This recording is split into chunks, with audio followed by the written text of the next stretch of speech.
In just a moment, I'm going to introduce our guest. But right now, it gives me so much pleasure, on the behalf of all of our people here at Brownsville Assembly of God in Pensacola, Florida, it gives me such great pleasure to be able to present this check for $150,000.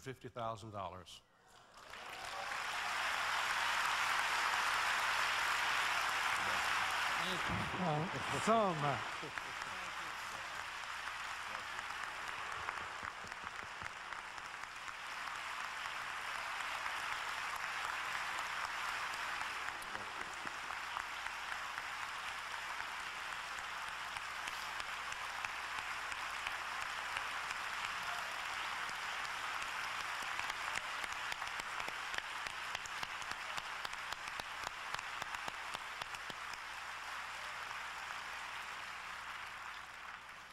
The gentlemen that I'm going to bring to the podium in just a moment are our distinguished guests for this evening. They represent the nation of Israel.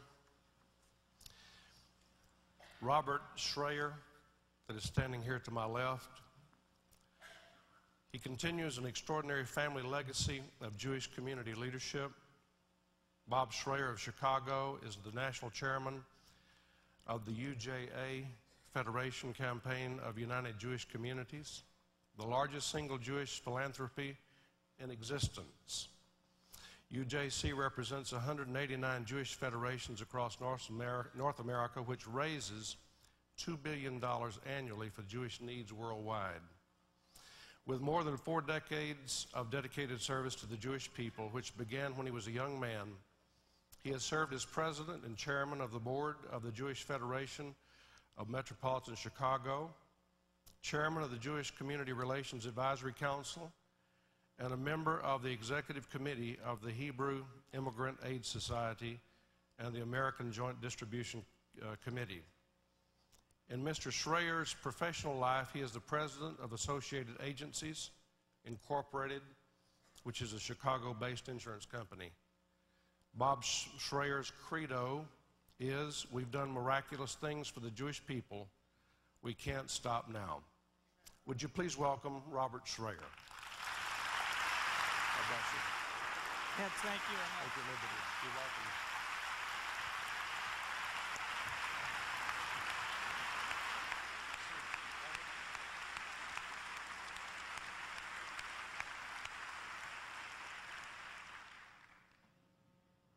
Reverend Kilpatrick,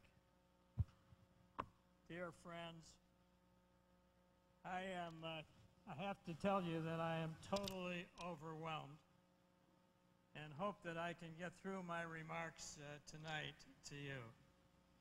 I, like you, Reverend, would break down and cry after hearing this wonderful evening. The music was beautiful. Your presentation was remarkable. I wish that more of my friends from Chicago and throughout the country were here tonight with me to see this response. And as we would say to our friends at home, Mazel Tov on the birth of your grandson, and hopefully it will be tonight. So Mazel Tov.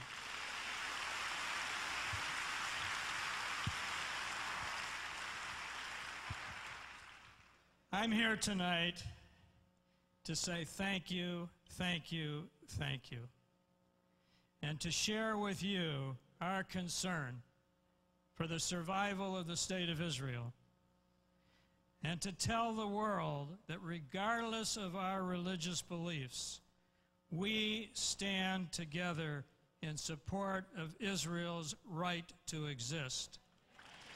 Now,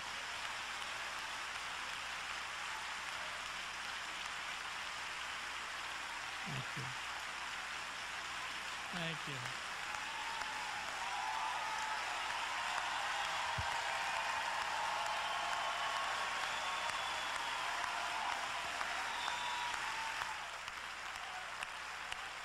You're too much. Thank you. Now and forever. Many of you who are here tonight remember 1948 and Israel's struggle for survival.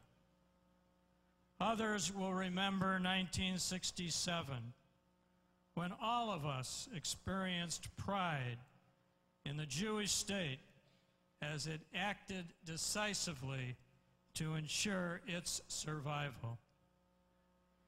And then in 1973, when Israel was brutally attacked on the eve of the holiest of the Jewish holy days, Yom Kippur, good people around the world responded, and Israel survived.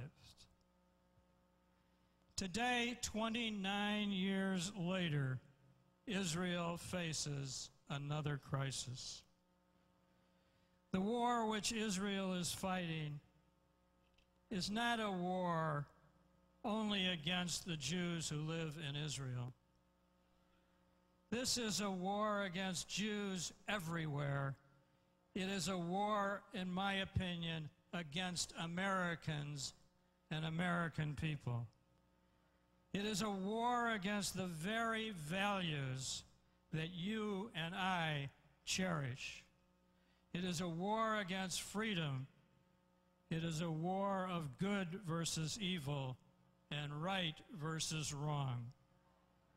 We must make it clear to the entire world that this war is not about territories. It's not about settlements. It's not about Palestinian self-determination.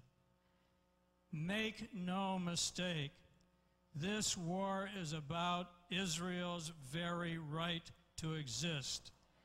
It's about the Jewish people's right to a homeland, and it's about terrorism and anarchy versus peace and democracy. We must win this war, or the world will never be the same. This war affects each and every one of us. Today, a suicide bomber destroys a shopping center in Netanya. And Reverend, I met the son of the woman who you mentioned, who was killed in the Passover massacre. Tomorrow, a discotheque in Tel Aviv, and yesterday, a pizza parlor in Jerusalem. Who knows when the same incidents might not occur in New York, Chicago, Los Angeles, or even Pensacola? What do you say to a young mother with 2 children who has to tell them each morning when the bus picks them up for school that one should sit in the front and one should sit in the back? So if the bus should be blown up, perhaps one might survive. Or what do you say to the Russian lady who moved to Israel just 4 months earlier with her 2 teenage daughters? The girls wanted to go out on their 16th birthday, and the mother bought them new dresses, and they went off to a discotheque in Tel Aviv, never to return. And what can you say to a young soldier recovering in Hadassah Hospital from injuries received when a suicide bomber approached him on the street, put his arms around the soldier, and blew himself up, seriously injuring the Israeli soldier? Think about it. Living in fear that if you send your kids to the market to pick something up for dinner, they may not return due to a suicide bomber attack. Or if your kids go to school, they can't play outside because they may be killed. Today, when I look into the faces of young children here in America, I see children who are loved and taught to love, not taught to hate. children who are urged to be righteous, not encouraged to become homicidal bombers, children who will follow in the teachings of the Torah and choose life, not children who will follow the teachings of terrorists who would have them kill and destroy themselves and others. When I met with the Prime Minister just a few weeks ago, he restated that the people of Israel were once again engaged in a righteous defense for their existence. He told us that America is Israel's best friend and that all Israelis were counting on us, the Americans, to help them through this very difficult period. At a military briefing, we learned that the Israel Defense Forces consciously placed their soldiers at risk in order to minimize civilian casualties.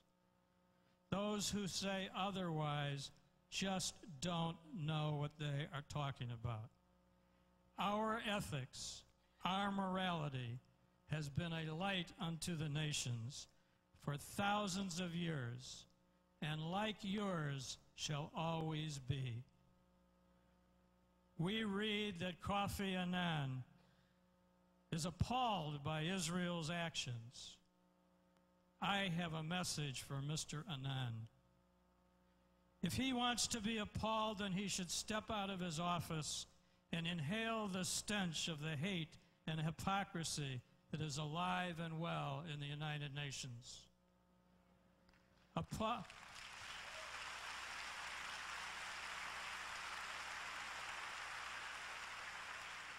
Appalling is electing Syria, which should be a charter member of the Axis of Evil, to a seat on the Security Council.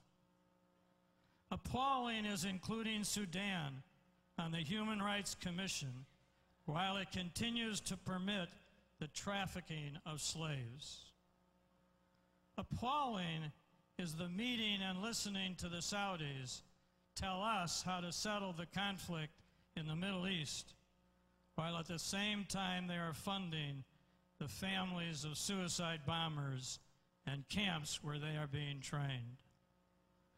Appalling is the hateful, ugly circus that was the United Nations Conference on Racism at Durban, South Africa, a conference where Israel and the Jewish people were vilified and libeled in a grotesque way that would only make Joseph Goebbels proud.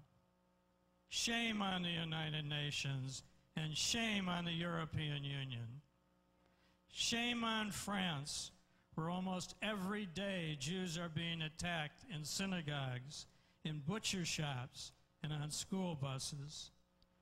France continues to pound away at Israel as if this frightening intensification of anti-Semitism is not connected to their obsessive unfairness to the Jewish state. In so many ways, my friends, this feels like 1939. But it is not 1939, it is 2002.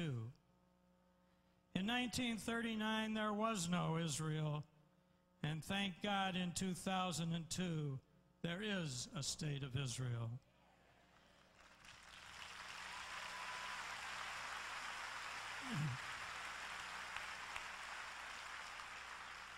And thank God there is a United States of America.